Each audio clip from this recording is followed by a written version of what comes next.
ಆತ್ಮೀಯ ವಿದ್ಯಾರ್ಥಿಗಳೇ, ಕಳೆದ ತರಗತಿಯಲ್ಲಿ ನಾವು 9ನೇ ತರಗತಿಯ ಪದ್ಯವಾಗಿರುವಂತಹ ಹೊಸ ಹಾಡು ಪದ್ಯದ ಕರ್ತೃವಾಗಿರುವ ಕೈಯಾರ ಪಿನ್ನಣ್ಣರೇ ಅವರ ಪರಿಚಯವನ್ನು ಮಾಡಿಕೊಂಡ್ವಿ. ಹಾಗೆ ಹಳೆಯ ಮೋಟಿವನ್ನು ನಾವು ಕಿತ್ತೆಸೆದು ನಮ್ಮಲ್ಲಿ ಹೊಸ ಜೀವವನ್ನ, ಹೊಸ ಹುಮ್ಮಸ್ಸನ್ನ ತುಂಬುವಂತ ಹಾಡನ್ನು ನಾನು ಹಾಡ್ತೀನಿ ಅಂತೇಳಿ ಕವಿ ಹೇಳಿದ ಬಗೆಯನ್ನು ನಾವು ಅರ್ಥ ಮಾಡ್ಕೊಂಡ್ವಿ. ಮಕ್ಕಳೇ, ಇಂದಿನ ತರಗತಿಯಲ್ಲಿ ಕನ್ನಡಾಂಬೆಯನ್ನ, ಅದರಲ್ಲೂ ಭಾರತಾಂಬೆಯನ್ನ ದಾಸ್ಯದಿಂದ ಬಿಡಿಸುವ ನಿಟ್ಟಿನಲ್ಲಿ ಕವಿ ಯಾವ ರೀತಿ ತಮ್ಮ ವೀರತ್ವದ ಮಾತುಗಳನ್ನು ಹಾಡಿದರು ಎಂಬ ವಿಷಯಗಳನ್ನು ನಾವು ಇಂದಿನ ತರಗತಿಯಲ್ಲಿ ಅಭ್ಯಾಸ ಮಾಡೋಣ. ಪದ್ಯವನ್ನು ನೋಡ್ಕೊಳ್ಳಿ. ಗಂಟೆಯ ಗರ್ಜನೆಗೆ 30 ಮುಕ್ಕೋಟಿ ಕಳಕಂಠ ಬೆಳೆಸಬೇಕು, ಭೂಮಧ್ಯರಾಳದಲ್ಲಿ ನವಚಕ್ರಗೋಳದಲ್ಲಿ ಮಾರ್ಗನಿಗಳೇಳಬೇಕು, ಜಡನಿದ್ರೆ ಸಿಡಿದೆದ್ದ ವೀರ ಹಟ್ಟ ಹಾಸದಲ್ಲಿ ಬಾನುಭುವಿ ಬೆಳಗಬೇಕು, ನಡೆನುಡಿಗಳೆಡೆಯಲ್ಲಿ ಪದತಾಳ ಗತಿಯಲ್ಲಿ ಕ್ರಾಂತಿ ಕಿಡಿ ಕೆರಳಬೇಕು, ಜಯದಲ್ಲಿ ಶಿರವೆತ್ತಿ ವೀರ ಭರವಸೆಯಿಂದ ಹೊಸ ಹಾಡು ಕೇಳಿ ನೋಡು, ಇದೋ ಮೊದಲು ಮುನ್ನಿಲ್ಲ ಮುಗಿದು ತಂದಿನ ಪಾಡು, ಹೊಸತಿಂದು ಹೊಸದು ಹಾಡು. ಹೇಳ್ತಾರೆ ಮಕ್ಕಳೇ, ಗಂಟೆಯ ಗರ್ಜನೆಗೆ 30 ಮುಕ್ಕೋಟಿ ಕಳಕಂಠ ಬೆರೆಸಬೇಕು, ಭೂಮಧ್ಯರಾಳದಲ್ಲಿ ನವಚಕ್ರಗೋಳದಲ್ಲಿನ ಮಾರ್ದನಿಗಳೇಳಬೇಕು. ಹೇಳ್ತಾರೆ, ಗಂಟೆಯ ಗರ್ಜನೆಗೆ 30 ಮುಕ್ಕೋಟಿ ಕಳಕಂಠ ಬೆರೆಸಬೇಕು ಅಂತಂದ್ರೆ, ನಾನು ಹೇಳುವಂತಹ ಹಾಡಿನ ಗರ್ಜನೆಯನ್ನ, ಹಾಡಿನ ನುಡಿಗಳನ್ನ ಹೇಳುವಂತಹ ಸಂದರ್ಭದಲ್ಲಿ ನಮ್ಮ ದೇಶದ 30 ಮುಕ್ಕೋಟಿ ಜನರು ತಮ್ಮ ಹಿಂಪಾದ ಧ್ವನಿಯನ್ನ ಬೆರೆಸಬೇಕು. ಕಳಕಂಠ ಅಂದ್ರೆ ತಮ್ಮ ಹಿಂಪಾದ ಧ್ವನಿಯನ್ನ ಬೆರೆಸೋದ್ರ ಮೂಲಕ ಅವರು ಕೂಡ ವೀರಾವೇಶದಿಂದ ಹೇಳುವಂತ ಹಾಡನ್ನ ನಾನು ಹಾಡ್ತೀನಿ. ಗಂಟೆಯ ಗರ್ಜನೆಗೆ 30 ಮುಕ್ಕೋಟಿ ಕಳಕಂಠ ಬೆರೆಸಬೇಕು. ನಾನು ಹೇಳುವಂತಹ ವೀರತ್ವದ ನುಡಿಗಳನ್ನ, ವೀರ ರಸವನ್ನ ಹೊಂದಿರುವಂತಹ ಹಾಡನ್ನ ಹೇಳುವಂತಹ ಸಂದರ್ಭದಲ್ಲಿ ನಮ್ಮ ದೇಶದ 30 ಮುಕ್ಕೋಟಿ ಜನರು ತಮ್ಮ ಧ್ವನಿಯನ್ನ ಸೇರಿಸೋದ್ರ ಮೂಲಕ ವೀರತೆಯಿಂದ ಹೇಳುವಂತಹ ಹಾಡನ್ನ ನಾನು ಹಾಡ್ತೀನಿ. ಭೂಮಧ್ಯರಾಳದಲ್ಲಿ ನವಚಕ್ರಗೋಳದಲ್ಲಿ ಮಾರ್ಗನಿಗಳು ಹೇಳಬೇಕು. ನಾನು ಹೇಳುವಂತ ಹಾಡು ಹೇಗಿರ್ಬೇಕಂತೆ, ಭೂಮಧ್ಯರಾಳದಲ್ಲಿ, ಭೂಮಿಯ ಅಂತರಾಳದಲ್ಲಿ, ಭೂಮಿಯ ಒಳಭಾಗದಲ್ಲಿ, ನವಚಕ್ರಗೋಳದಲ್ಲಿ, ನವ ಅಂದ್ರೆ ಆಕಾಶ ಅಂತೇಳಿ, ನವ ಅಂದ್ರೆ ಆಕಾಶ, ನವ ಅಂದ್ರೆ ಆಕಾಶ. ನೋಡಿ, ನಾನು ಹೇಳುವಂತ ಹಾಡು ಭೂಮಧ್ಯರಾಳದಲ್ಲಿ ನವಚಕ್ರಗೋಳದಲ್ಲಿ ಮಾರ್ಗನಿಗಳು ಹೇಳಬೇಕು. ನಾನು ಹೇಳುವ ಹಾಡನ್ನ ಕೇಳಿದ್ರೆ ಆದ್ರೆ ಅಂತ ಹಾಡಿನ ಪ್ರತಿಯೊಂದು ನುಡಿಗಳು ಭೂಮಿಯ ಅಂತರಾಳದಲ್ಲಿ ಮತ್ತೆ ಆಕಾಶದಾದ್ಯಂತ, ನವಚಕ್ರಗೋಳದಲ್ಲಿ ಅಂದ್ರೆ ಆಕಾಶದಾದ್ಯಂತ ಮಾರ್ದನಿಗಳೇಳಬೇಕು. ಮಾರ್ದನಿಗಳೇಳಬೇಕು ಅಂದ್ರೆ ಪ್ರತಿಧ್ವನಿಸ್ಬೇಕಂತೆ. ನನ್ನ ಹಾಡಿನ ಪ್ರತಿಯೊಂದು ನುಡಿಗಳು ಏನಾಗ್ಬೇಕಂತೆ, ಇಡೀ ಭೂಮಿಯ ಅಂತರಾಳದಲ್ಲಿ, ಭೂಮಿಯ ಗರ್ಭದಲ್ಲಿ, ಹಾಗೆಯೇ ಆಕಾಶದಾದ್ಯಂತ ಆ ಹಾಡಿನ ಪ್ರತಿಯೊಂದು ನುಡಿಗಳು ಕೂಡ ಪ್ರತಿಧ್ವನಿಸಬೇಕು ಅಂತ ಹಾಡನ್ನ ನಾನು ಹೇಳೋದಕ್ಕೆ ಹೊರಟಿದ್ದೀನಿ ಅಂತೇಳಿ ಕವಿ ಹೇಳುವಂಥದ್ದು. ಗಂಟೆಯ ಗರ್ಜನೆಗೆ 30 ಮುಕ್ಕೋಟಿ ಕಳಕಂಠ ಬೆರೆಸಬೇಕು, ಭೂಮಧ್ಯರಾಳದಲ್ಲಿ ನವಚಕ್ರಗೋಳದಲ್ಲಿ ಮಾರ್ಗನಿಗಳೇಳಬೇಕು. ನಾನು ಹೇಳುವ ಹಾಡನ್ನ ನನ್ನ ದೇಶದ ಭಾರತದ 30 ಮುಕ್ಕೋಟಿ ಜನರು ಪ್ರತಿಧ್ವನಿಗಳನ್ನು, ತಮ್ಮ ಪ್ರತಿಯೊಬ್ಬರ ಧ್ವನಿಯನ್ನ ಸೇರಿಸೋದ್ರ ಮೂಲಕ ಆ ಹಾಡಿನ ಧ್ವನಿ ಹೇಗಿರ್ಬೇಕಂತೆ, ಭೂಮಿಯ ಅಂತರಾಳದಲ್ಲಿ ಆಕಾಶದಾದ್ಯಂತ ಪ್ರತಿಧ್ವನಿಸಬೇಕು ಅಂತ ಹಾಡನ್ನ ನಾನು ಹೇಳೋದಕ್ಕೆ ಹೊರಟಿದ್ದೀನಿ ಅಂತೇಳಿ ಕವಿ ಹೇಳ್ತಾರೆ. ಮುಂದುವರೆದು ಹೇಳ್ತಾರೆ ನೋಡಿ ಮಕ್ಕಳೇ, ಜಡನಿದ್ರೆ ಸಿಡಿದೆದ್ದ ವೀರ ಹಟ್ಟ ಹಾಸದಲ್ಲಿ ಭಾನುಭೂಮಿ ಬೆಳಗಬೇಕು, ನಡೆನುಡಿಗಳೆಡೆಯಲ್ಲಿ ಪದತಾಳಗತಿಯಲ್ಲಿ ಕ್ರಾಂತಿ ಕಿಡಿ ಕೆರಳಬೇಕು, ಜಡನಿದ್ರೆ ಸಿಡಿದೆದ್ದ ವೀರ ಹಟ್ಟ ಹಾಸದಲ್ಲಿ ಭಾನುಭೂಮಿ ಬೆಳಗಬೇಕು.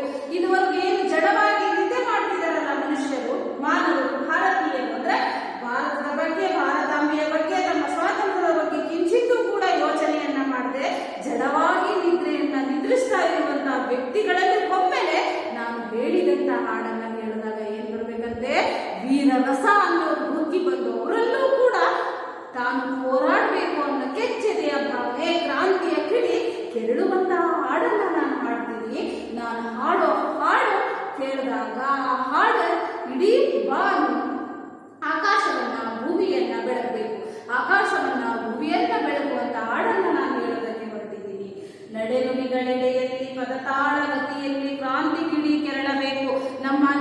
ನುಡಿ ಎಲ್ಲವೂ ಕೂಡ ಏನಾಗಿರ್ಬೇಕಂತೆ, ನಾವು ಹೇಳಿದ ರೀತಿ ನಡ್ಕೊಳ್ಬೇಕು. ನಾವು ಮಾತನಾಡೋದು ಒಂದು, ನಾವು ನಡೆಯೋದೇ ಒಂದು ಆಗಿರ್ಬಾರ್ದು ಮಕ್ಕಳೇ.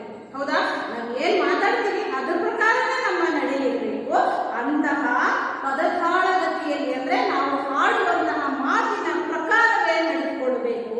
ಕ್ರಾಂತಿ ಕಿಡಿ ಕೆರಳಬೇಕು. ನಾನು ಏನ್ ಮಾಡ್ತೀನಿ, ಏನ್ ಮಾತಾಡ್ತೀನಿ ಅದೇ ಪ್ರಕಾರ ನಡೆಯುವಂತ ಕೆಚೇರಿ ನನ್ನಲ್ಲಾಗಿರ್ಬೇಕು.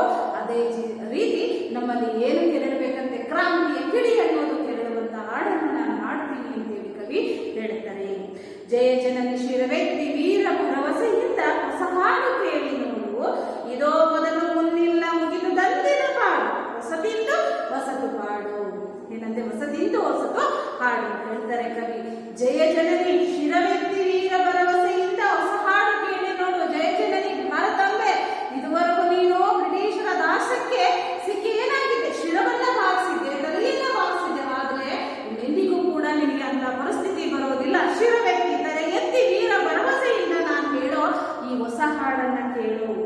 ಇದೋ ಮೊದಲು ಮುನ್ನೆಲ್ಲ ಮುಗಿದು ತಂದಿನ ಪಾಡು. ಇದುವರೆಗೆ ನೀನೇನು ಬ್ರಿಟಿಷರ ದಾಸ್ಯದಲ್ಲಿ ಸಿಕ್ಕಿದೆಯಲ್ಲ ಭಾರತಾಂಬೆ, ಇದುವರೆಗೆ ನಿಮ್ಗೆ ಇದ್ದಲ್ಲ ದಾಸ್ಯದ ಗಳಿಗೆಗಳು, ದಾಸ್ಯದ ಕ್ಷಣಗಳು ಏನಾಯ್ತು, ಆ ಇಂದಿಗೆ ಮುಗಿದೋಯ್ತು. ಆ ಎಲ್ಲ ಕ್ಷಣಗಳು ಇಂದಿಗೆ ಮುಗಿದೋಯ್ತು. ಹೊಸದಿಂತು ಹೊಸತು ಹಾಡು, ನಿನಗೋಸ್ಕರ ಹೊಸದಾದಂತಹ ಕಾಲ ಕಾಯ್ತಾ ಇದೆ, ಹೊಸ ಯುಗವೊಂದು ಬರ್ತಾ ಇದೆ. ಅಂತಹ ಹಾಡನ್ನು ನಾನು ಹೇಳುವುದಕ್ಕೆ ಹೊರಟಿದ್ದೀನಿ ಅಂತ ಹೇಳಿ ಕವಿ ಹೇಳ್ತಾರೆ. ಜಯ ಜನನಿ ಶಿರವೆತ್ತಿ ವೀರ ಭರವಸೆಯಿಂದ ಹೊಸ ಹಾಡು ಕೇಳಿ ನೋಡು, ಇದೋ ಮೊದಲು ಮುಂದೆಲ್ಲ ಮುಗಿದು ತಂದಿನ ಪಾಡು, ಹೊಸತಿದ್ದು ಹೊಸತು ಹಾಡು. ಅರ್ಥ ಆಯ್ತಾ ಮಕ್ಕಳೇ? ನೋಡಿ ಮಕ್ಕಳೇ, ಇನ್ನೊಮ್ಮೆ ಹೋಗ್ತೀನಿ ಕೇಳ್ಕೊಳ್ಳಿ. ನವಭಾವ ನವ ಜೀವ ನವ ಶಕ್ತಿ ತುಂಬಿಸುವ ಹಾಡೊಮ್ಮೆ ಹಾಡಬೇಕು. ತೀವ್ರತನ ಗಂಭೀರ ಭಾವನೆಯ ತೆರಮಸಗಿ ವೀರ ಧ್ವನಿ ಹೇರಬೇಕು. ಜಾತಿ ಕುಲ ಮತ ಧರ್ಮ ಪಾಶಗಳ ಕಡಿದೊಗೆದು ಎದೆಹಿಕ್ಕಿ ಹಾಡಬೇಕು. ಯುಗಗಳ ಆಚೆಯಲ್ಲಿ ಲೋಕಾಂತದಲ್ಲಿ ಆ ಹಾಡು ಹುಡುಗಬೇಕು. ಉನ್ನತೋನ್ನತಗಳ ಹಿಮಾದ್ರಿ ಶಿಖರವನ್ನೇರಿ ಹಾಡಲ್ಲಿ ಹಾಡಬೇಕು. ಹಾಡು ನುಡಿಗೊಂಡುಗಳು ಹಾರಿದ ಶದಿಕ್ಕಿನಲ್ಲಿ ಬಯದ ಮುನ್ನಟ್ಟಬೇಕು. ಗಣ್ಯತೆಯ ಗರ್ಜನೆಗೆ 30 ಮುಕ್ಕೋಟಿ ಕಳಕಂಡ ಬೆರೆಸಬೇಕು. ಭೂಮಧ್ಯರಾಳದಲ್ಲಿ ನವಚಕ್ರಗೋಳದಲ್ಲಿ ಮಾರ್ದನಿಗಳೇಳಬೇಕು. ಜಡಲಿಕ್ಕೆ ಸಿಡಿದೆದ್ದ ವೀರ ಅಟ್ಟಹಾಸದಲ್ಲಿ ಭಾನುಭೂಮಿ ಬೆಳಗಬೇಕು. ನಡೆನುಡಿಗಳೆಡೆಯಲ್ಲಿ ಪದತಾಳಗತಿಯಲ್ಲಿ ಕ್ರಾಂತಿ ಕಿಡಿ ಕೆರಳಬೇಕು. ಜಯ ಜನನಿ ಶಿರವೆತ್ತಿ ವೀರ ಭರವಸೆಯಿಂದ ಹೊಸ ಹಾಡು ಕೇಳಿ ನೋಡು, ಇದೋ ಮೊದಲು ಮುನ್ನೆಲ್ಲ ಮುಗಿದು ತಂದಿನ ಪಾಡು, ಹೊಸತಿಂದು ಹೊಸತು ಹಾಡು. ಮಕ್ಕಳೇ, ಅರ್ಥ ಆಯ್ತಲ್ವಾ? ನೋಡಿ ಮಕ್ಕಳೇ, ಈ ಪದ್ಯದ ಮೂಲಕ ಕವಿ ನಮಗೆ ಬದುಕಿಗೆ, ನಮ್ಮ ಬದುಕಿಗೆ ಹೊಸ ತಿರುವನ್ನ ನೀಡಬಲ್ಲ, ಹೊಸ ಆಶಯವನ್ನ ನೀಡಬಲ್ಲ, ಜೀವನದ ಗತಿಯನ್ನೇ ಬದಲಾಯಿಸುವಂತಹ, ಹೊಸ ಉರುಪನ್ನ ತುಂಬುವಂತಹ, ಮೌಢ್ಯಗಳನ್ನ ಕಿತ್ತು ಎಸೆದು ಹೊಸ ಭಾವನೆಗಳನ್ನ ತುಂಬುವಂತಹ ಹೊಸ ಹಾಡನ್ನ ನಾನು ಹೇಳೋದಕ್ಕೆ ಹೊರಟಿದ್ದೀನಿ. ಹಾಗೆ ಈ ಹಾಡು ಎಲ್ಲರಲ್ಲೂ ಕೂಡ ಕ್ರಾಂತಿಯನ್ನ ಉಂಟು ಮಾಡಬೇಕು. ಈ ಹಾಡಿನ ಪ್ರತಿಧ್ವನಿಗಳು ಆಕಾಶ ಮತ್ತು ಭೂಮಿಯಲ್ಲಿ ಪ್ರತಿಧ್ವನಿಸೋದ್ರ ಮೂಲಕ ಎಲ್ಲರಲ್ಲೂ ಇರುವಂತಹ ಕೀಳಿಮೆಯನ್ನ ಹೊಡೆದೋಡಿಸಬೇಕು. ಹೊಸ ಹುರುಪನ್ನ ತುಂಬುವಂತಹ ಹಾಡು ಇದಾಗಬೇಕು. ಅಂತಹ ಸ್ಫೂರ್ತಿಯ ಚಿಲುಮೆಯಾಗಿರುವಂತಹ ಹಾಡನ್ನ ನಾನು ಹಾಡೋದಕ್ಕೆ ಹೊರಟಿದ್ದೀನಿ ಅಂತೇಳಿ ಕವಿ ಹೇಳ್ತಾರೆ. ಅರ್ಥ ಆಯ್ತಲ್ಲ ಮಕ್ಕಳ ಪದ್ಯ? ಅರ್ಥ ಆಯ್ತಲ್ವಾ? ನೋಡಿ ಮಕ್ಕಳೇ, ಈಗ ವ್ಯಾಕರಣ ಭಾಗದಲ್ಲಿ ನಾವು ಕಳೆದ ತರಗತಿಯಲ್ಲಿ ಕನ್ನಡ ವರ್ಣಮಾಲೆಗೆ ಸಂಬಂಧಿಸಿದ ಕೆಲವೊಂದು ವಿಷಯಗಳನ್ನು ಅರ್ಥ ಮಾಡ್ಕೊಂಡಿದ್ವಿ ಮಕ್ಕಳೇ. ವ್ಯಂಜನಗಳು, ಕನ್ನಡ ವರ್ಣಮಾಲೆಯ ವ್ಯಂಜನಗಳ ಬಗ್ಗೆ ಅಧ್ಯಯನವನ್ನ ಮಾಡಿದ್ವಿ. ಈ ವ್ಯಂಜನಗಳಲ್ಲಿ ಅದರ ಮುಂದುವರೆದ ಭಾಗವನ್ನ ಇವತ್ತು ಅಭ್ಯಾಸ ಮಾಡೋಣ.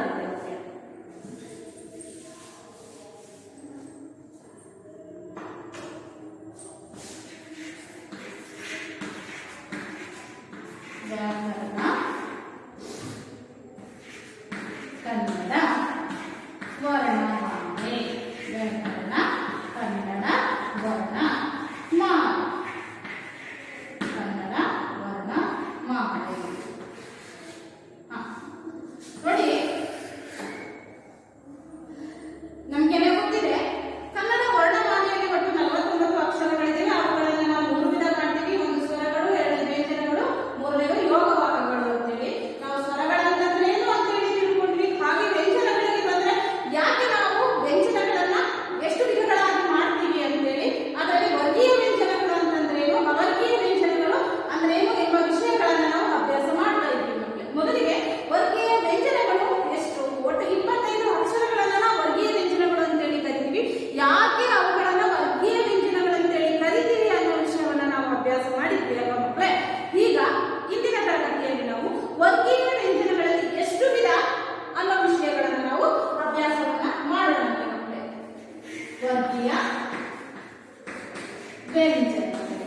ವರ್ಗೀಯ ವ್ಯಂಜನಗಳು. ವರ್ಗೀಯ ವ್ಯಂಜನ. ವರ್ಗೀಯ ವ್ಯಂಜನಗಳಲ್ಲಿ ಒಟ್ಟು ಎಷ್ಟು ವಿಧ ಇದಾವಪ್ಪ? 3 ವಿಧಗಳಾಗಿ ನಾವು ವರ್ಗೀಯ ವ್ಯಂಜನಗಳನ್ನಾಗಿ ಮಾಡ್ತೀವಿ. ಎಷ್ಟು ವಿಧ? 3 ವಿಧಗಳಿವೆ. ವರ್ಗೀಯ ವ್ಯಂಜನಗಳಲ್ಲಿ 3 ವಿಧಗಳಿವೆ. ಮೊದಲನೇದು ಯಾವುದು? ಒಂದನೇದು ಅಲ್ಪ ಪ್ರಾಣ. ಅಲ್ಪ ಪ್ರಾಣಾಕ್ಷರಗಳು. 25 ವರ್ಗೀಯ ವ್ಯಂಜನಾಕ್ಷರಗಳಿದಾವಲ್ಲ, ಅವುಗಳನ್ನ 3 ಗುಂಪುಗಳನ್ನಾಗಿ ಮಾಡ್ತೀವಿ. 3 ವಿಧಗಳಾಗಿ ಮಾಡ್ತೀವಿ, ಗುಂಪುಗಳನ್ನಾಗಿ ಮಾಡ್ತೀವಿ. ಆ ಗುಂಪುಗಳಲ್ಲಿ ಮೊದಲನೇದು ಯಾವುದು? ಅಲ್ಪ ಪ್ರಾಣಾಕ್ಷರಗಳು. ಅಲ್ಪ ಪ್ರಾಣಾಕ್ಷರಗಳು. ಎರಡನೇದು ಮಹಾ ಪ್ರಾಣಾಕ್ಷರಗಳು. ಎರಡನೇದು ಮಹಾ ಪ್ರಾಣಾಕ್ಷರಗಳು. ಎರಡನೇದು ಮಹಾ ಪ್ರಾಣಾಕ್ಷರಗಳು. ಮೂರನೇದು ಅನುನಾಸಿಕಾಕ್ಷರಗಳು. ಮೂರನೇದಪ್ಪ ಅನುನಾಸಿಕಗಳು ಅಂತೇಳಿ ಕರೀತಾರೆ. ಅನುನಾಸಿಕಾಕ್ಷರಗಳು. ಒಟ್ಟು 3 ಗುಂಪುಗಳನ್ನಾಗಿ ನಾವು ವರ್ಗೀಯ ವ್ಯಂಜನಗಳನ್ನ ಮಾಡ್ತೀವಿ. ಈ ಅಲ್ಪ ಪ್ರಾಣಾಕ್ಷರಗಳು ಅಥವಾ ಅಲ್ಪ ಪ್ರಾಣಗಳು ಅಂತಂದ್ರೆ ಕಡಿಮೆ ಉಸಿರನ್ನ ತೆಗೆದುಕೊಂಡು ಉಚ್ಚಾರ ಮಾಡುವಂತಹ ಅಕ್ಷರಗಳನ್ನೇ ನಾವೇನಿದ್ವಿ ಅಲ್ಪ ಪ್ರಾಣಾಕ್ಷರಗಳು ಅಂತೇಳಿ ಕರಿತೀವಿ. ಮೊದಲು ನಾವು ವರ್ಗೀಯ ವ್ಯಂಜನಗಳನ್ನ ಬರ್ಬಿಡ್ತೀವಿ ಮಕ್ಕಳೇ, ಅವಾಗ ನಿಮ್ಗೆ ಗುರುತಿಸೋದಕ್ಕೆ ಸ್ವಲ್ಪ ಹಾಗೆ ಠ, ಠ, ಢ, ಢ, ಞ, ಛ, ಛ, ಝ, ಝ, ಝ, ಞ, ಠ, ಟ, ಡ, ಡ, ನ, ತ, ತ, ಧ, ಧ, ನ, ಪ, ಪ, ಧ, ಧ, ಮ. ಒಟ್ಟು 25 ವರ್ಗೀಯ ವ್ಯಂಜನಾಕ್ಷರಗಳಿದಾವೆ ಮಕ್ಕಳೇ. ನೋಡಿ, ಮೊದಲಿಗೆ ಅಲ್ಪ ಪ್ರಾಣಾಕ್ಷರಗಳು ಅಂತಂದ್ರೆ ಏನು? ಕಡಿಮೆ ಉಸಿರನ್ನ ತೆಗೆದುಕೊಂಡು ಉಚ್ಚಾರ ಮಾಡುವಂತಹ ಅಕ್ಷರಗಳನ್ನ ನಾವೇನಂತ ಕರಿತೀವಿ? ಅಲ್ಪ ಪ್ರಾಣಾಕ್ಷರಗಳು ಅಂತೇಳಿ ಕರಿತೀವಿ. ಇದಕ್ಕೆ ಉದಾಹರಣೆ ಕೊಡೋದಾದ್ರೆ ವರ್ಗದ 1 ಮತ್ತು 3ನೇ ಅಕ್ಷರಗಳನ್ನ ನಾವು ಅಲ್ಪ ಪ್ರಾಣಾಕ್ಷರಗಳು ಅಂತೇಳಿ ಕರಿತೀವಿ. ನಾನು ಉಚ್ಚಾರ ಮಾಡ್ತೀನಿ ಮಕ್ಕಳೇ, ನೋಡಿ ಆ ಪದಗಳ ಅಕ್ಷರಗಳನ್ನ ಬರೀತೀನಿ, ನೀವೇ ಉಚ್ಚಾರ ಮಾಡಿ, ನಿಮಗೂ ಗೊತ್ತಾಗುತ್ತೆ. ಖ, ಘ, ಛ,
ಟ ಡ ಥ ದ ಪ ಘ. ಮಹಾಪ್ರಾಣಾಕ್ಷರಗಳಿಗೆ ಬಂದ್ರೆ ಖ ಘ ಛ ಝ ಠ ಢ ಥ ಧ ಪ ಘ. ಹೆಚ್ಚು ಉಸಿರು ಬೇಕಾಯ್ತಲ್ವಾ, ಹಾಗಾಗಿ ಇವುಗಳನ್ನ ನಾವು ಮಹಾಪ್ರಾಣಾಕ್ಷರಗಳು ಅಂತ ಹೇಳಿ ಕರಿತೀವಿ. ಒಟ್ಟು 10 ಮಹಾಪ್ರಾಣಾಕ್ಷರಗಳು ಇದ್ದಾವೆ. ಎಷ್ಟಿದಾವಪ್ಪ? 10 ಇದ್ದಾವೆ. ಅರ್ಥ ಆಯ್ತಾ? ಒಟ್ಟು ಪ್ರಾಣಾಕ್ಷರ ಮಹಾಪ್ರಾಣಾಕ್ಷರ ಅಂದ್ರೆ ಏನು ಅಂತ. ಈಗ ಮೂರನೆಯದು ಅನುನಾಸಿಕಾಕ್ಷರಗಳು. ಅನುನಾಸಿಕಾಕ್ಷರಗಳು ಅಂತಂದ್ರೆ ನೀವು ಅನುನಾಸಿಕಗಳು ಅಂತ ನಾವು ಕರೀತೀವಿ. ಅನುನಾಸಿಕಗಳು ಅನುನಾಸಿಕಗಳು ಮೂಗಿನ ಸಹಾಯದಿಂದ ಉಚ್ಚಾರವಾಗುವಂತ ಅಕ್ಷರಗಳನ್ನು ನಾವೇನಂತ ಕರಿತೀವಿ? ಅನುನಾಸಿಕಗಳು ಅಂತ ಹೇಳಿ ಕರಿತೀವಿ. ವರ್ಗದ ಕೊನೆಯ ಅಕ್ಷರಗಳನ್ನ ನೋಡಿ ಉಚ್ಚಾರ ಮಾಡಿ. ಮತ್ತೆ ನ್ಯ ನ್ಯ ಇನ್ಯ ನ ನ ಮ. ಒಟ್ಟು ಎಷ್ಟಿದಾವಪ್ಪ? 5 ಅಕ್ಷರಗಳಿವೆ. ಅನುನಾಸಿಕ ಅಕ್ಷರಗಳು ಎಷ್ಟಿದಾವೆ? 5 ಅನುನಾಸಿಕ ಅಕ್ಷರಗಳು ಇದಾವೆ. ಮೊದಲು ನೀವು ಉಚ್ಚಾರ ಮಾಡಿ, ನಿಮಗೆ ಅನುಭವಕ್ಕೆ ಬರುತ್ತೆ. ನ್ಯ ಇನ್ಯ ನ ನ ಮ. ಹೌದಾ? ಮೂಗಿನ ಸಹಾಯ ಇದೆ ಅಲ್ವಾ? ಹಾಗಾಗಿ ಇವುಗಳನ್ನ ನಾವು ಅನುನಾಸಿಕ ಅಕ್ಷರಗಳು ಅಂತ ಹೇಳಿ ಕರಿತೀವಿ. ಒಟ್ಟು 5 ಅನುನಾಸಿಕ ಅಕ್ಷರಗಳು. ವರ್ಗದ ಕೊನೆಯ ಅಕ್ಷರಗಳನ್ನ ನಾವು ಅನುನಾಸಿಕ ಅಕ್ಷರಗಳು ಅಂತ ಹೇಳಿ ಕರಿತೀವಿ. ಅರ್ಥ ಆಯ್ತಾ ಮಕ್ಕಳೇ? ವರ್ಗೀಯ ವ್ಯಂಜನ ಅಂತಂದ್ರೆ ಏನು? ವರ್ಗೀಯ ವ್ಯಂಜನಗಳಲ್ಲಿ ಪ್ರಧಾನವಾಗಿ ನಾವು 3 ವಿಧವಾಗಿ ಮಾಡ್ತೀವಿ: ಅಲ್ಪಪ್ರಾಣಗಳು, ಮಹಾಪ್ರಾಣಗಳು ಮತ್ತೆ ಅನುನಾಸಿಕ ಅಕ್ಷರಗಳು. ಅರ್ಥ ಆಯ್ತಾ ಮಕ್ಕಳೇ? ಇನ್ನ ಅವರ್ಗೀಯ ವ್ಯಂಜನಗಳು ಅಂತಂದ್ರೆ ಏನಪ್ಪ? ಅವರ್ಗೀಯ ವ್ಯಂಜನಗಳು ಅಂತ ಹೇಳಿ ನಾವು ಯಾವುದನ್ನ ಕರಿತೀವಿ? ಆ ವರ್ಗೀಯ ವ್ಯಂಜನಗಳು. ಅವರ್ಗೀಯ ವ್ಯಂಜನಗಳು. ಅವರ್ಗೀಯ ವ್ಯಂಜನಗಳು. ಅಕ್ಷರಗಳು ಉತ್ಪತ್ತಿಯಾಗುವ ಸ್ಥಾನವು ಬೇರೆ ಬೇರೆಯಾಗಿದ್ದು ಅವುಗಳನ್ನು ನಿರ್ದಿಷ್ಟ ಗುಂಪು ಅಥವಾ ವರ್ಗವನ್ನಾಗಿ ಮಾಡಲು ಸಾಧ್ಯ ಇಲ್ಲದೆ ಇರುವಂತಹ ಅಕ್ಷರಗಳನ್ನೇ ಅವರ್ಗೀಯ ವ್ಯಂಜನಗಳು ಅಂತ ಹೇಳಿ ಕರೀತೀವಿ. ಪದದ ಅರ್ಥನೇ ಹೇಳುತ್ತೆ ನೋಡಿ. ಅವರ್ಗೀಯ ಅಂದ್ರೆ ನಿರ್ದಿಷ್ಟವಾಗಿ ಒಂದು ಗುಂಪನ್ನಾಗಿ ಮಾಡೋದಕ್ಕೆ ಬರದೇ ಇರುವ ಅಕ್ಷರಗಳೇ ಅವರ್ಗೀಯ ವ್ಯಂಜನಗಳು. ಅಕ್ಷರಗಳು ಹುಟ್ಟುವಂತಹ ಜಾಗ ಬೇರೆ ಬೇರೆ ಆಗಿರುತ್ತೆ. ಅದು ವರ್ಗೀಯ ವ್ಯಂಜನಕ್ಕೆ ಬಂದ್ರೆ ನಾವು 5 ಅಕ್ಷರಗಳು ಒಂದೊಂದು ಸ್ಥಾನದಲ್ಲಿ ಹುಟ್ಟುವುದಿಲ್ಲ. ಅವುಗಳನ್ನು ನಾವು ಪ್ರತ್ಯೇಕವಾಗಿ ಒಂದೊಂದು ಗುಂಪನ್ನಾಗಿ ಮಾಡಿದ್ವಿ. ಹಾಗಾಗಿ ಅವುಗಳಿಗೆ ವರ್ಗೀಯ ವ್ಯಂಜನಗಳಂತ ಹೇಳಿ ಕರೀತೀವಿ. ಆದ್ರೆ ಅವರ್ಗೀಯ ವ್ಯಂಜನಕ್ಕೆ ಬಂದ್ರೆ ಅಕ್ಷರಗಳು ಹುಟ್ಟುವಂತಹ ಸ್ಥಾನ ಬೇರೆ ಬೇರೆ ಆಗಿರುತ್ತೆ. ಅವನ್ನು ನಿರ್ದಿಷ್ಟವಾಗಿ ನಾವು ಒಂದು ಗುಂಪು ಅಥವಾ ವರ್ಗವನ್ನಾಗಿ ಮಾಡೋದಕ್ಕೆ ಬಾರದೇ ಇರುವಂತಹ ಅಕ್ಷರಗಳನ್ನೇ ಅವರ್ಗೀಯ ವ್ಯಂಜನಗಳಂತ ಹೇಳಿ ಕರಿತೀವಿ. ನಮ್ಮ ವರ್ಣಮಾಲೆಯಲ್ಲಿ ಒಟ್ಟು 9 ಅವರ್ಗೀಯ ವ್ಯಂಜನಗಳಿವೆ. 9 ಅಕ್ಷರಗಳು ಅವರ್ಗೀಯ ವ್ಯಂಜನಗಳು. ಎಷ್ಟಿದಾವಪ್ಪ? ಒಟ್ಟು 9. ಯಾವ್ಯಾವ ಅಂದ್ರೆ ಯ ರ ಲ ವ ಶ ಶ ಸ ಹ ಳ. ನೋಡಿ 1 2 3 4 5 6 7 8 9 ಇದಾವಲ್ಲ? ಹೌದಾ? ಈ 9 ಅಕ್ಷರಗಳು ಒಂದೊಂದು ಅಕ್ಷರವೂ ಕೂಡ ಒಂದೊಂದು ಜಾಗದಲ್ಲಿ ಇರ್ತದೆ. ಯ ಹೌದಾ? ರ ಲ ವ ಶ ಶ ಸ ಹ ಳ. ಹೌದಾ? ಒಂದೊಂದು ಅಕ್ಷರ ಒಂದೊಂದು ಜಾಗದಲ್ಲಿ ಇರುವುದರಿಂದ ಇವುಗಳನ್ನ ನಿರ್ದಿಷ್ಟ ಗುಂಪನ್ನಾಗಿ ಮಾಡೋದಕ್ಕೆ ಬರುವುದಿಲ್ಲ. ಹಾಗಾಗಿ ಇವುಗಳನ್ನ ಅವರ್ಗೀಯ ವ್ಯಂಜನಗಳಂತ ಹೇಳಿ ಕರಿತೀವಿ. ನಮ್ಮ ವರ್ಣಮಾಲೆಯಲ್ಲಿ ಒಟ್ಟು 9 ಅಕ್ಷರಗಳು ಅಂದ್ರೆ ಅವರ್ಗೀಯ ವ್ಯಂಜನಗಳು 9 ಅಕ್ಷರಗಳಿವೆ. ಇನ್ನ ಕೊನೆಯದಾಗಿರುವ ಯೋಗವಾಹಗಳು. ಯೋಗವಾಹಗಳು.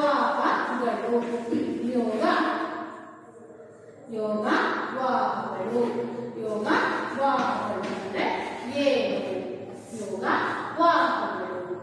ಯೋಗ ಅಂದ್ರೆ ಸಂಬಂಧ. ಯೋಗ ಅಂದ್ರೇನು? ಸಂಬಂಧ. ಯೋಗ ಅಂದ್ರೆ ಸಂಬಂಧ. ವಾಹ ಅಂದ್ರೆ ಹೊಂದಿರುವಂಥದ್ದು. ವಾಹ ಅಂದ್ರೆ ಏನಪ್ಪ? ಹೊಂದಿರುವಂಥದ್ದು. ವಾಹ ಅಂದ್ರೆ ಹೊಂದಿರುವಂಥದ್ದು. ಯೋಗ ಅಂದ್ರೆ ಸಂಬಂಧ, ವಾಹ ಅಂದ್ರೆ ಹೊಂದಿರುವಂಥದ್ದು. ಅಂದ್ರೆ ಸ್ವರಗಳ ಜೊತೆಗೆ ಸಂಬಂಧವನ್ನ ಹೊಂದಿರುವಂತಹ ಅಕ್ಷರಗಳನ್ನೇ ನಾವು ಏನಂತ ಕರಿತೀವಿ? ಯೋಗವಾಹಗಳು ಅಂತೇಳಿ ಕರಿತೀವಿ. ಯಾವ ಅಕ್ಷರಗಳು ಸ್ವರಗಳ ಜೊತೆಗೆ ಸಂಬಂಧವನ್ನ ಹೊಂದಿರುತ್ತವೆ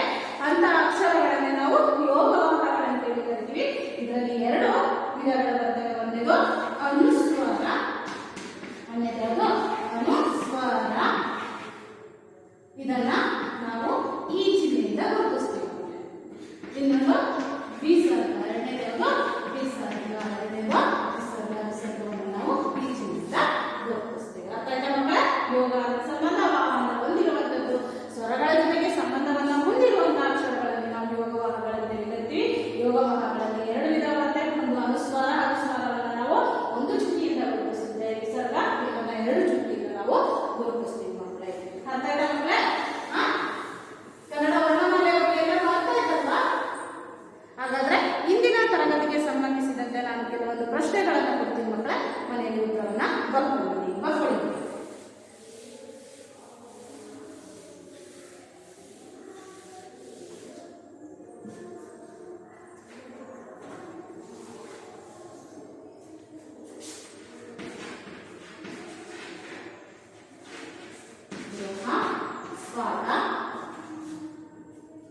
ಪ್ರಶ್ನೆ ಸಂಖ್ಯೆ 1. ಭಾನು ಭುವಿ ಭಾನುಭುವಿ ಯಾವುದರಿಂದ ಭಾನುಭುವಿ ಯಾವುದರಿಂದ ಬೆಳಗಬೇಕು? ಭಾನುಭುವಿ ಯಾವುದರಿಂದ ಬೆಳಗಬೇಕು? ಭಾನುಭುವಿ ಯಾವುದರಿಂದ ಬೆಳಗಬೇಕು? ಎರಡನೇ ಪ್ರಶ್ನೆ, ಕವಿ ಎಂತಹ ಹಾಡು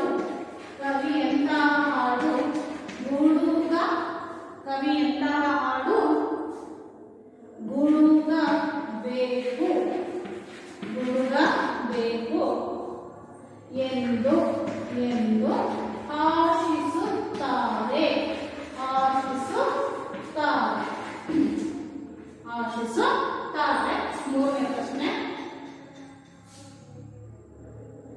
ಮೂರನೇ ಪ್ರಶ್ನೆ, ಕನ್ನಡ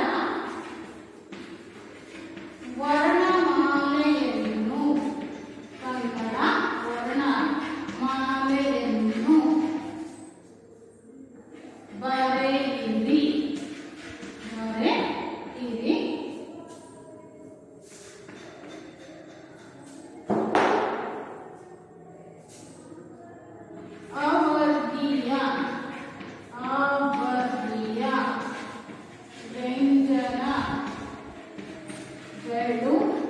ಅವರ್ಗೀಯ ವ್ಯಂಜನಗಳು ಎಂದರೇನು?